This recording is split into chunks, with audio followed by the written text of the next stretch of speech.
Welcome back. After a great interview with Thomas Erb Jr., we are now going from family law to probably the hottest issue happening politically, immigration. I am joined by Isht Vatsa, an amazing immigration attorney from my home state, Miami, Florida. And also, I have to say, I'm proud that he's a fellow alma mater of University of Florida. For those of you know, I'm a bit of a fanatic. So East is not only an attorney at law for immigration, he is the co-founder and partner at Extraordinary Immigration PLLC, where he deals with both family and employment-based immigration.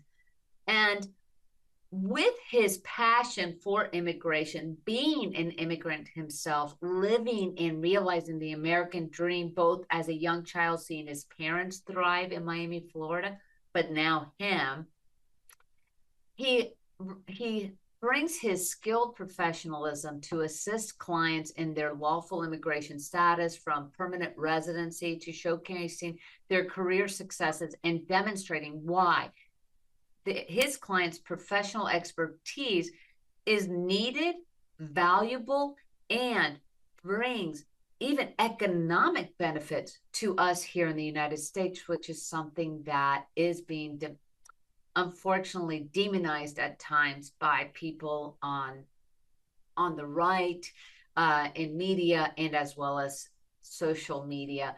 And I just have to say, Ish, I love your personal quote, build your American dream, because I always say that my parents are the embodiment of the American dream. So welcome to We the People. Thank you, Alina. Thank you for having me. And I feel the same way about my parents too, right? Which is a big part of what led me here. Well, and I love that, because I have to say, I mean, you were, I believe you said on your website, 11 years old. I was 8, Alina, when I came over from India. So yeah, I was very small. Very small. So, Yeah. and here your parents are coming to a country. Did they go directly to Miami? Yeah, yeah. My father works in the shipping industry, so that's how we found our way here. Okay, so not only Mhm. coming to a new country and dealing with the cultural things, but also Miami, which has its own cultural Yeah, vibrancy, yeah, thanks to absolutely. very much a very strong Hispanic historical aspect of it. Right, Uh, right. So you have a varied background, and I want to touch base on that before we get into more specifics immigration. Will you Sure. please, tell my viewers, your audience actually, about your background legally and non-legally that brought you to being a founder of an immigration law firm? Yeah, sure. So I went from elementary through high school here in Miami. And then I headed off to the University of Florida. Of course, it's a great educational institution, but they'd also won the national championship the year before I joined up. So I started there in 2009 and they just won in 2008. So as like a 17-year-old kid, I think that was probably a big part of my decision making to go to Florida. I really enjoyed my 4 years there. And I really gravitated towards writing, right? So I studied history and criminology and really liked explaining myself and explaining, conceptual reasoning and relating things to one another. So I took one gap year after undergrad, and then I headed off to Boston College Law School, which was a really great experience. I really gravitated towards criminal law there. I was in the New England Innocence Project, looking at individuals that were factually innocent and then seeing what kinds of relief we could provide to them from an appellate standpoint. I got an offer from the Miami-Dade State Attorney's Office back home, and Boston's great, but it's also really cold. So I decided to move back, and I worked at the state attorney's office for about a year and a half, and then I was an associate at an immigration firm here in Miami, and an opportunity arose for me to open up my own practice. So I headed out from there, and here I am. Just offering employment-based and family-based immigration services to clients, and really it's not about the services or kind of the slew of immigration services provided. It's really about what the client's goal is, right? Sometimes individuals have goals to just maintain a touristic distance from the US. Sometimes people want to all the way to becoming US citizens as fast as possible, right? So it really depends on what the client's goals are, and then kind of working to address those goals with their needs in mind. And I love this because as a family law attorney for 28 plus years, that still blows my mind that I've been doing. But immigration does come into play a lot in what I deal with, and not only in the family law realm, but even in probate when you have assets that are to pass down to heirs. But one of the things that I have noted, especially, I mean, especially now in today's political climate, that much of the problems facing our audience or our clientele is that they come to the US hoping for a better life. Mm-hmm. But the legal system feels like a constant battle rather than a path to opportunity. It almost seems like there's like roadblock after roadblock, and we're talking the big cement style roadblock. Right, right. So, what are some of the biggest legal hurdles that immigrants face when trying to start a business or to obtain employment here in the United States that you have found? Yeah, so I think, I think it's not really a pathway that's smooth sailing to building an American dream. I wouldn't go as far as to say it's constant battles. I do like the word that you used there, Alina. It is a set of hurdles, right? So immigration's very much a maze. And some of the biggest issues that I find my clients facing are issues of lawful presence and then also of employment authorization, right? I have clients that are, international executives and constantly have a need to travel as well. And sometimes that need for international travel conflicts with the presence and the employment authorization, right? So it's really that delicate dance of those three elements, I would say: presence, employment authorization, and international travel, that makes it so difficult to really start or establish a business here in the United States. A lot of the times, Alina, what happens is individuals enter with a certain status. So they'll enter as F student visa holders, or sometimes they'll enter as H or L work visa holders. But then those visas do offer some opportunities for employment authorization, but then those opportunities for employment authorization are very limited, right? So then they need to seek other avenues to get a wider scope of that employment authorization. Well, and it's so impressive because there are these opportunities, and I wish in a way, and this is why I do love having immigration attorneys on my show, because this is a way, or at least we give voice to those to say, okay, let's cut through the fear mongering, let's cut through the politicizing and really non-factual statements that are being made so that we can say, yes, there is a pathway. Yes, there is some securities. Because, I mean, being in Miami, you have an international business segment that really was what built Miami from the Right. 80s on. And this is such a thing. So, looking at, especially in today's climate, with I would say maybe some fear of students losing their visas and things like that. How should someone, if let's say you have a worker who has a work authorization, you have a visa, and let's say a higher technological type of HB, I think it's HB1, and there's others. What should they do if they fear that they are going to be listed, that they're going to lose their visa or authorization to remain in the United States? So I think it's really important for international professionals to really understand the basis of their visa, right? So the H-1B, the one that you referenced, it is attached to a specific employer. So they should do everything in their power to maintain employment with that employer, right? Now, certain visa types like the H-1B are transferable. So if individuals want to, they can interview with other companies to then, but then before they take that offer, they need to make sure that the new company is willing to accept that H-1B transfer and go through the legal work needed for that transfer, right? So it's really about moving through with your current immigration goals in mind. And Alina, kind of distinguishing, right, your short-term and medium-term immigration needs with your long-term immigration needs as well, right? So what's kind of your green card permanent resident goal, if you have one? And then what are you going to do in the short and medium term to ensure your continuous lawful presence here in the United States till you eventually achieve that goal?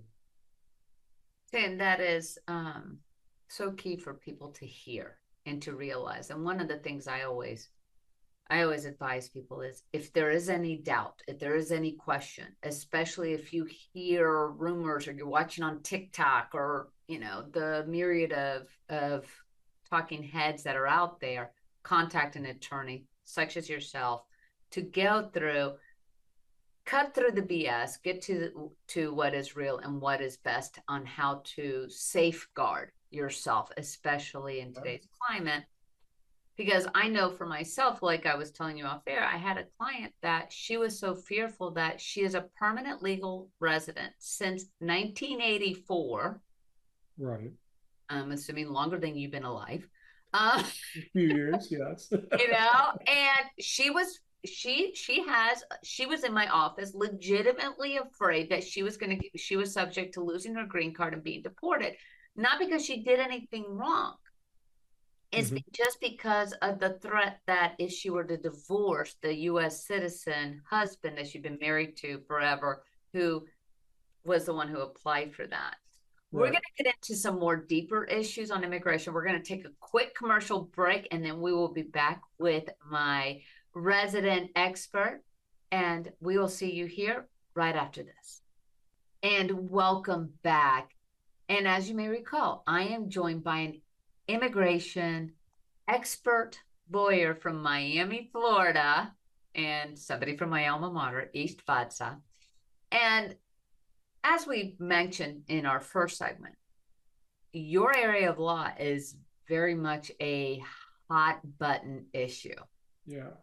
And we're seeing, and first of all, audience, we're discussing how can we, the people, temper down the rhetoric, temper down the vitriol that's being spewed by all sides, and it's on both sides.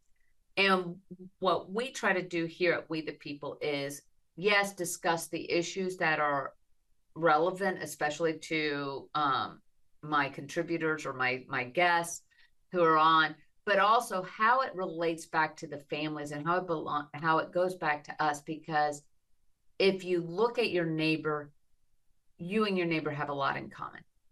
And there needs to be some common sense in how we deal with it. Now, when it comes to immigration, though, unfortunately, immigration law, not executive orders, and that's another issue all on its own, is basically a prehistoric document at this point. It was last amended or renewed back in the 90s, and we're looking over 30 years ago.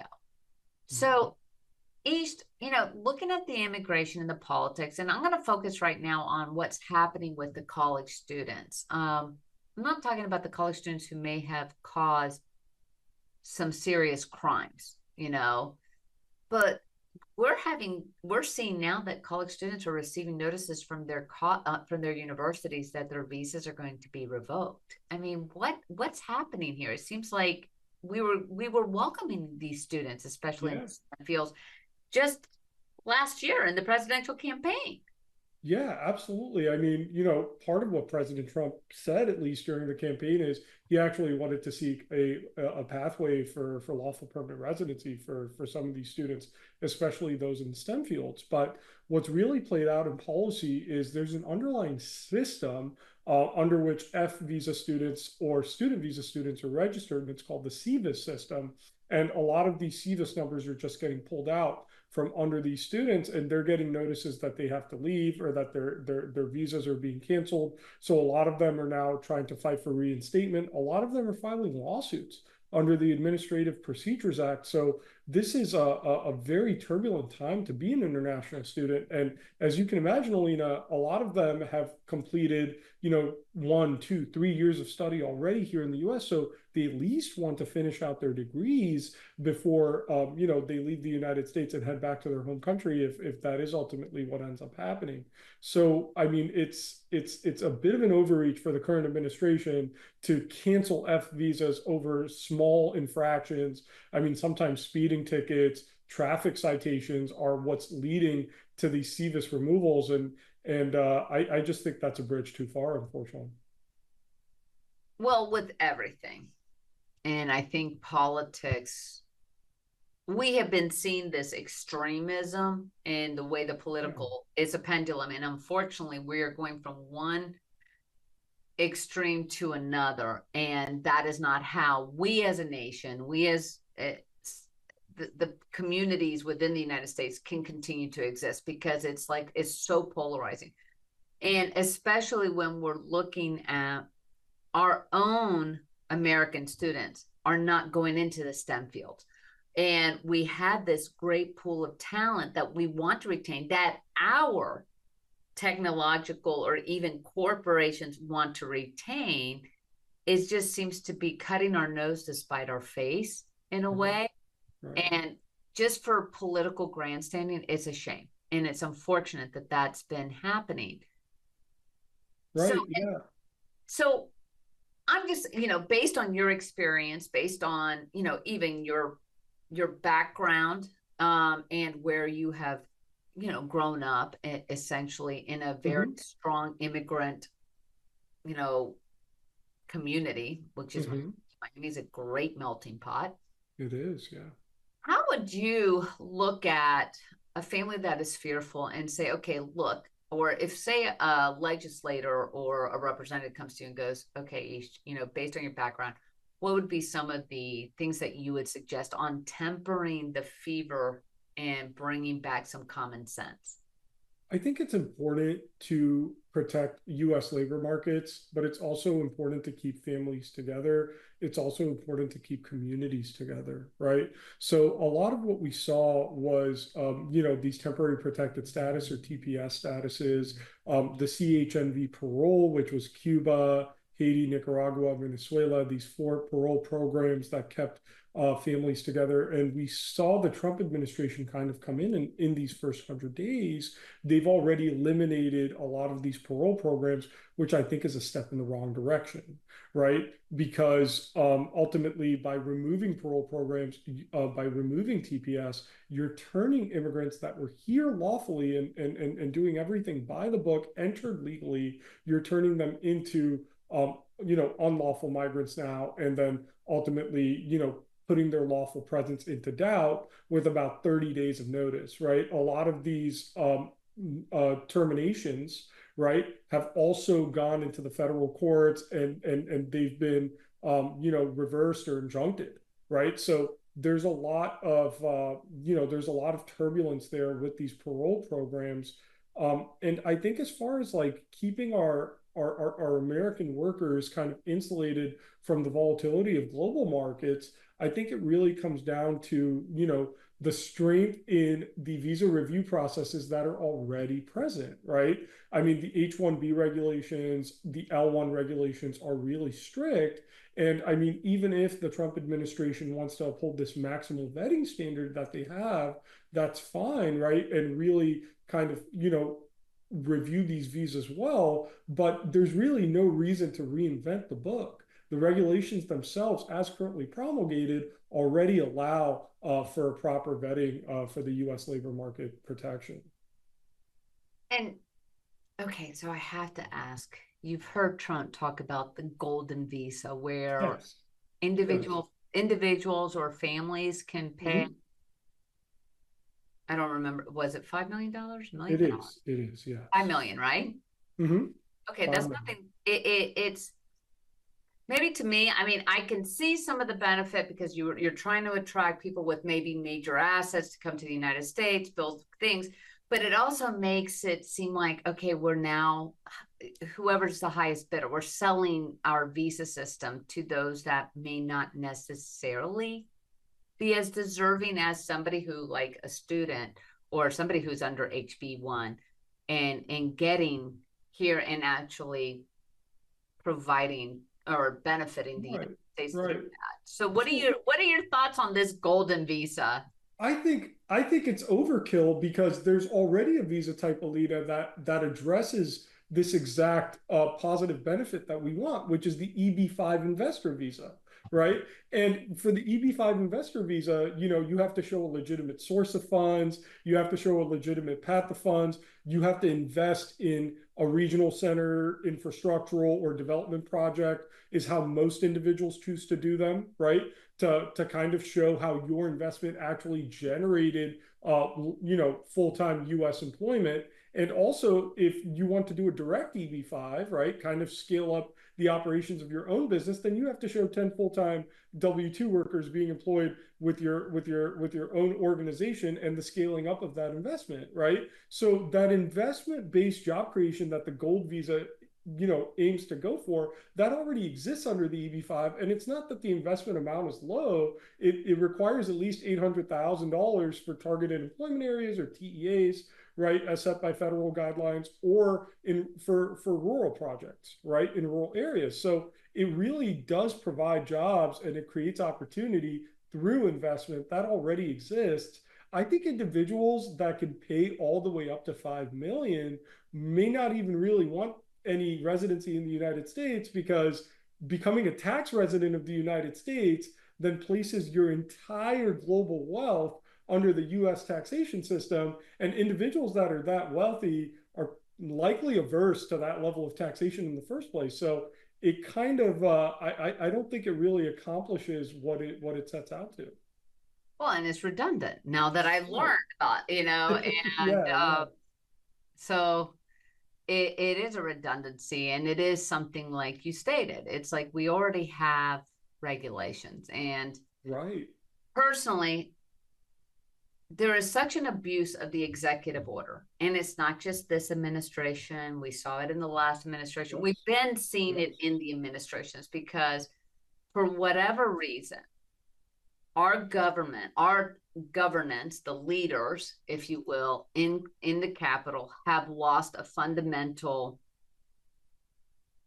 I would say, uh, uh, uh, uh, they lost a fundamental role in what they are supposed to do. Because when we elect leaders to go to the to DC, to Washington DC, whether in Congress, in the White House, they are there to represent the people. They are there to make sure that whatever bills and budgets and such are supposed to be advancing the best interest of the United States as a whole. Yes, you represent certain areas, but in a whole. And it seems, at least in my opinion, since about 2005, we have lost that, and now it's just a pissing contest. And excuse me, I hope you don't get offended. I tend to be rather vocal on my soapbox. Right. So, and then it just, it drives me a little nutty to know that there are already regulations, there are already standards in place that have been working. They've been working for decades, and then you had this chaotic political noise that's created these other standards. And so I'll tell you what, I am glad that I have you now on I'm going to have you on my speed dial. So if any clients come in with some questions, I want to thank you so much for coming on onto our show. Mm-hmm. And I want the viewers to know how best it is to get a hold of you if they need any type of immigration assistance. I know that you handle Miami, Fort Lauderdale, and West Palm areas. Mm-hmm. So please provide your information for our viewers. Yeah, sure, Alina. And I mean, I actually have tons of clients in Texas and across the US as well. The best way to reach me is info, INFO, at eoimmigration.com. Okay. Well, that is a wrap for us this evening. I hope you all enjoyed both of my guests, who are amazing experts in their individual fields. And we will be back next week. And I believe I may be joined by Isht again. So I wish everyone a wonderful weekend and a happy Easter and happy Passover. And Isht, have a great weekend, and I'll see you next week. Thank you. Right. Good night. This has been a Now Media Networks feature presentation. All rights reserved.